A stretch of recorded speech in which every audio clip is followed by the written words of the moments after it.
Hello and welcome to Northeast PSC. Welcome to today's discussion. Today we have a topic called PM Shri scheme. This topic is a news. ये scheme क्या है? इसकी क्या broader objectives है? We'll try and understand all these aspects in this particular video. Without any further ado, I welcome you to this discussion. If you are new to this channel, please subscribe to the channel. Please like the video, encourage us, and also put your valuable feedback so that we can improve our initiative each like succeeding videos. Okay, with that caveat in mind, let us begin. So why is it news? The central government has stopped funding for Samagra Shiksha Abhiyan for 3 states. What are these states? These states are West Bengal, Punjab and Delhi. अब बात ये है कि ये तीनों states ऐसे states है थोड़ा मतलब they are opposition ruling state. These states are ruled by parties which are not in power in the central government. Okay, तो ये सारे स्टेट्स ने बोला है कि जो पीएम श्री स्कीम है ये हम लोग इंप्लीमेंट नहीं करना चाहते हैं, क्योंकि पीएम श्री स्कीम क्या है? It is an offset of national education policy 2020 और एनईपी के अंदर में आता है. अब एनईपी 2020 के अंदर में जो ये तमाम स्टेट्स है, दे से दैट ये क्या है? आपका एक सेंट्रलाइजिंग टेंडेंसी है. ठीक है, सेंट्रलाइजिंग टेंडेंसी है टू जो हमारा एजुकेशन सेक्टर है वो भी सेंट्रल गवर्नमेंट के द्वारा क्यों उस पे इनिशिएटिव्स इंट्रोड्यूस किया जा रहा है, स्पेशली बिकॉज ये कॉन्करेंट लिस्ट में आती है. ठीक है, अगर हम लोग बात करें education comes under concurrent list, तो इन तमाम स्टेट्स का कहना यह है कि नेशनल एजुकेशन पॉलिसी के थ्रू आप क्या करें? सेंट्रलाइजिंग फोर्सेस का डिप्लॉयमेंट कर रहे हैं, जो हम नहीं करना चाहते. अब सेंट्रल गवर्नमेंट ने बोला है कि अगर पीएम श्री स्कीम या फिर इस तरह की जो इनिशिएटिव सेंट्रल गवर्नमेंट के द्वारा लॉन्च किया जा रहा है, अगर आप उसको इंप्लीमेंट नहीं करते हैं, then the funding that you are getting through Samagra Shiksha Abhiyan, those funding will be stopped. तो ये एक सेंट्रल और अगर हम बात करें जो फेडरलिज्म है उसके अंडर में भी आप इसको समझ सकते हैं, बट हम लोग इसको पॉलिटिकल एंगल से नहीं समझेंगे. What is this scheme all about, वही हम यहाँ पर फोकस करना है. तो समग्र शिक्षा स्कीम के अंडर में जो भी इनको फंडिंग मिलता था उसको यहाँ पर क्या किया गया है? स्टॉप कर दिया गया है गवर्नमेंट ऑफ इंडिया के द्वारा.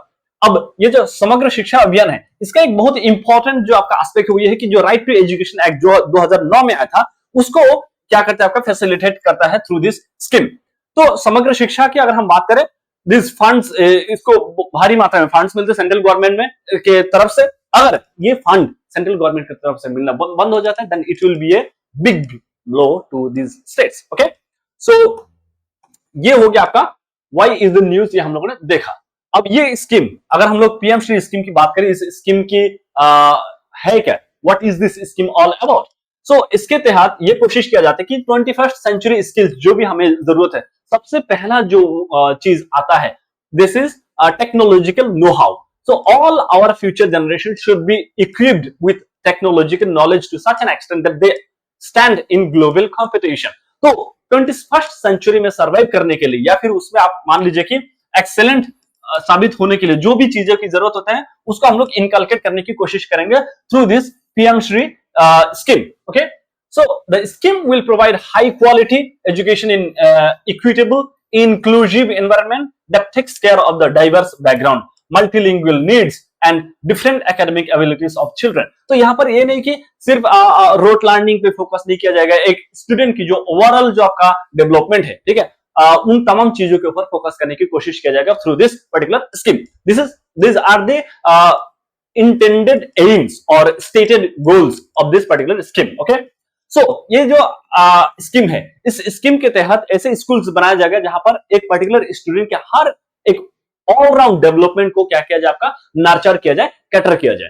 Okay, so it is a centrally sponsored scheme. Of course central government इसको लॉन्च किए हैं. तो 60:40 के तहत आपका क्या है? 60% जो फंडिंग आएगा वो आपका सेंट्रल गवर्नमेंट की तरफ से आएगा और 40% फंडिंग आपको कहां से मिलेगा? ये आपको स्टेट या फिर यूनियन टेरिटरीज को क्या करना पड़ेगा? फुलफिल करना पड़ेगा.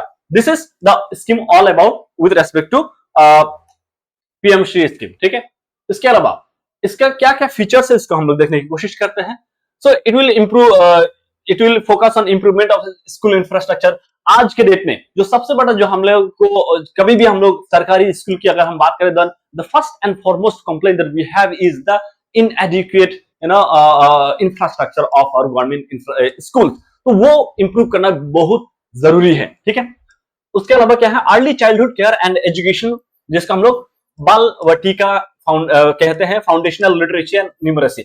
आज के डेट में एक क्या आपका प्रथम नाम के एक एनजीओ है, वो लोग आपका पूरे जो ऑल ओवर इंडिया में स्कूल्स है वहां पर स्टूडेंट का क्या लर्निंग कैपेबिलिटीज है उसके ऊपर ये लोग क्या करते हैं, रिपोर्ट्स लाते हैं, ठीक है। तो उनका कहना यह है कि जो आपका 5th क्लास के जो स्टूडेंट है वो 3rd क्लास के मैथमेटिक्स न्यूमरेसी को करने में असक्षम है, 8th क्लास के स्टूडेंट 4th क्लास के मैथमेटिक्स को करने में असक्षम है। So all this things have to be taken care, okay. तो यहां पर हम लोग क्या देखते हैं कि जो आपका फाउंडेशनल लिटरेसी है, न्यूमरेसी है, इन तमाम चीजों के ऊपर फोकस किया जाएगा through this particular scheme. Development of green schools, ठीक है, जहां पर हम लोग एनवायरमेंटल फ्रेंडली हम लोगों का अप्रोच रहे, ठीक है। Modern facilities including information communication and technology, counselling focused on wellbeing and career. तो बहुत सारे केसेस में क्या होता है कि जो आपका क्लास 10th 11th 12th के स्टूडेंट्स होते हैं उनको पता ही नहीं है कि उनका क्या मतलब एक्स फैक्टर है उनके पर्सनालिटी में, उनको कौन से हॉबी को फॉलो करना चाहिए, what career one should pursue, all those things are not known to students of higher schools। तो उन तमाम चीजों को एड्रेस किया जाएगा through this particular scheme. Sports and arts for every child, तो अगर आप बैडमिंटन खेलने में अच्छे हैं, आप टेनिस खेलने में अच्छे हैं, जो भी है, तो all those things will be encouraged, okay. Appropriate infrastructure for girls and those with special needs, इन चीजों को भी ख्याल रखा जाएगा। बहुत सारे स्कूल में हम लोग क्या देखते हैं, सरकारी स्कूल में ऐसे हैं कि गर्ल्स के लिए क्या नहीं, आपका टॉयलेट नहीं है, ठीक है। बहुत सारे जगह पे ऐसा कोशिश किया गया है कि जो गर्ल चाइल्ड है उनको सैनिटरी पैड्स को फ्रीली अवेलेबल करवा दिया जाए स्कूल में, ताकि उसके रिगार्डिंग जो हेल्थ अवेयरनेस है वो फैल पाए। तो वो हमें क्या करना है, इस तरीके की जो आपका पॉजिटिव इनिशिएटिव है उसको और लार्ज स्केल में क्या करना है, आपको इंप्लीमेंट करने की कोशिश करना है, ठीक है। Moving to the next slide. तो इसमें और क्या क्या इस फीचर क्या क्या है, encourage mother tongue and local languages, ठीक है। फिर adopting holistic integrated and learner centred methods by teachers. एक स्कूल क्वालिटी असेसमेंट फ्रेमवर्क लाया जाएगा ताकि जो स्कूल का जो परफॉर्मेंस है उसको देखने की प्रोग्रेस किस तरह से किया जा रहा है उसको देखा जाएगा। Connecting the schools with the local entrepreneurial ecosystem and higher education institutions, ताकि जो स्टूडेंट्स है they get real life skills along with their textual skills as well, okay। So a few states like Tamil Nadu, Chhattisgarh and West Bengal have opposed the new NEP for imposing a centralized education system when education is in the concurrent subject। Education एक concurrent subject है, तो central government हमारे ऊपर ये चीज क्यों थोप रहे हैं, इस तरीके की एलिगेशन या फिर इस तरीके की कंप्लेंट इन तमाम जो अपोजिशन रूलिंग स्टेट्स हैं उनके द्वारा ये एक्सप्रेस किया गया था। That is why this is in news, okay.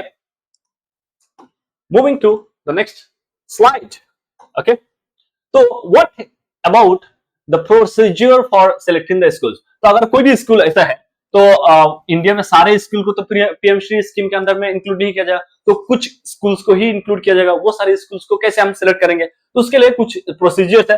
पहला स्टेप में क्या होगा, schools will be considered only if the state government agrees to implement the NEP. अगर मान लीजिए कि दिल्ली में कोई एक ऐसा स्कूल है जो आपका क्या है कि पीएम श्री के अंदर में बेनिफिट लेना चाहते हैं, लेकिन दिल्ली गवर्नमेंट ने बोला है कि हम जो है एनईपी को इंप्लीमेंट नहीं करेंगे, तो वैसे में दिल्ली का कोई भी स्कूल उस बेनिफिट को इनकलकेट या फिर बेनिफिट को अक्रू नहीं कर पाएंगे, ठीक है। एक तो ये हो गया। दूसरा बात क्या है कि schools that fulfil the minimum benchmark will be shortlisted. जो स्कूल मतलब कुछ मिनिमम क्राइटेरिया है उसको फुलफिल करना पड़ेगा, उसके बाद ही आपको क्या किया जाएगा, शॉर्टलिस्ट किया जाएगा। स्टेप 3 में क्या होगा, स्टेट गवर्नमेंट की तरफ से कुछ टीचर्स रहेंगे, केंद्रीय विद्यालय के टीचर होंगे, जेएनवी के टीचर्स होंगे, ये तमाम लोग क्या करेंगे, स्कूल्स में विजिट करेंगे। इंस्पेक्शन करने के बाद उन तमाम स्कूल के नाम को मिनिस्ट्री ऑफ एजुकेशन के सामने रिकमेंड करेंगे। Then ministry of education will declare कि हाँ इनको पीएम श्री स्कीम के तहत बेनिफिट मिलना चाहिए, ठीक है। सो Unified District Information System for Education (UDIS) initiated in 2012-13 is one of the largest management information system on school education. तो स्कूल एजुकेशन के रिगार्डिंग अगर आपको कोई अच्छा इंफॉर्मेशन चाहिए, you can go to this UDISE portal, वहां पर आपको मिलेगा, क्योंकि जो पूरा ऑल ओवर इंडिया में जो हम लोग का एजुकेशन सिस्टम, स्कूल एजुकेशन, उसके रिगार्डिंग एक लार्ज डेटा का रेपोजिटरी आपको यहाँ पर देखने के लिए मिल सकता है। ठीक है, so how will the PM Shri scheme benefit schools and students. तो स्कूल और स्टूडेंट्स को किस तरह से यहाँ पर फायदा पहुंचा जाएगा, मॉडल स्कूल्स क्रिएट किया जाएगा। ठीक है, model schools institutions developed under PM Shri will become model schools and will encapsulate full spirit of NEP। तो ऐसे है कि आपका ऐसे स्कूल के तौर पे काम करेंगे कि जहां पर नेशनल एजुकेशन पॉलिसी जो 2020 में लाया था उसके तमाम जो आपका स्पिरिट्स है उसको इंप्लीमेंट किया जाए। इसके अलावा एक होलिस्टिक नेचर रखा जाएगा, जो टीचिंग अप्रोच है, ठीक है, मेंटरशिप प्रोवाइड किया जाएगा। ठीक है, इन तमाम चीजों का हम लोग यहाँ पर देख सकते हैं। टेक ड्राइवन अप्रोच होगा, जो हम लोग पहले भी बात किया है कि जो आईसीटी को यहाँ पर क्या किया जाएगा, आपका इनकॉर्पोरेट किया जाएगा। टेक ड्राइवन अप्रोच रहेगा। कॉन्सेप्चुअल अंडरस्टैंडिंग, सिर्फ डिग्री प्रोवाइड करना ही हमारा लक्ष्य नहीं है। Will have to make our student so ready that they can outstand all the challenges that उनके जो भी प्रोफेशनल करियर में आती है। फिर क्वालिटी असेसमेंट किया जाएगा। एम्प्लॉयमेंट को हम लोग मद्देनजर रखेंगे कि this scheme will cater for internship by collaborating with sector skill councils and local industry। तो उसको हम लोग क्या करेंगे, एम्प्लॉयमेंट के ऊपर भी फोकस किया जाएगा ताकि स्टूडेंट को एम्प्लॉयमेंट रेडी किया जाए। तो all this things in this particular video. I hope you like this video. I hope this video was informative and useful. If you found it useful, please let us know by putting a comment, giving a feedback, how can we further improve it, and also liking the video and subscribing to the channel. That shall be all for today. Thank you so much. See you in the next video. Till then, have a good time.